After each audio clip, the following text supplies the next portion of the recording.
ಇದು ಅಮೌಂಟ್ ಬೇಕಿತ್ತಲ್ಲ, ಯಾರನ್ನ ಕೇಳೋದು? ಹಾ, ಧನುಷ್ ಕೇಳೋಣ, ಬೆಂಗಳೂರಿಂದ ಬಂದು ಅಂತ ಧನುಷ್. ಚಿಂದಿ ಯಾವಾಗ ಕಾಲ್ ಬಂತಲ್ಲ. ಕಾಮಣ್ಣ. ಹಾ, ಹೇಳ್ ಕಾಮಣ್ಣ. ಅಲ್ಲ ಮಗ, ಎಲ್ಲಿದ್ಯಾ? ಇಲ್ಲೇ ಮನೇಲೇ ಇದ್ದೀನಿ, ಹೇಳು. ಮಗ, ಒಂದು ಕೆಲಸ ಬೇಕಿತ್ತು. ಹಾ, ಹೇಳು, ಏನ್ ಕೆಲ್ಸ ಆಗ್ಬೇಕಾಯ್ತು? ಅಮೌಂಟ್ ಬೇಕಿತ್ತು ಮಗ. ಹೇಳು, ಎಷ್ಟ್ ಬೇಕಾಗಿತ್ತು? 10,000 ಅಷ್ಟೇ ತಾನೇ?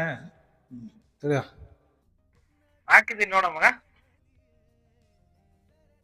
ಸರಿ ಮಗ, ಥ್ಯಾಂಕ್ಸ್. ಬಂದೈತೆ ಅಮೌಂಟು, ಮತ್ತೆ ಸಿಗ್ತೀನಿ ನಾನು. ಸರಿ, ಓಕೆ ಮಗ, ಆಯ್ತು.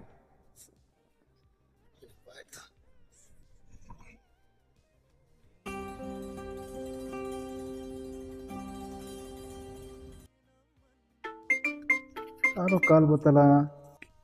ಹಲೋ, ಹೇಳಿ. ಧನುಷ್ ಅವರ ಮಾತಾಡ್ತಿರೋದು? ಹೌದು. ನಿಮ್ ತಂದೆಗೆ ಇಲ್ಲಿ ಆಕ್ಸಿಡೆಂಟ್ ಆಗಿದೆ, ಆಸ್ಪತ್ರೆಯಿಂದ ಮಾತಾಡ್ತಿರೋದಾ? ಏನಂದ್ರೆ?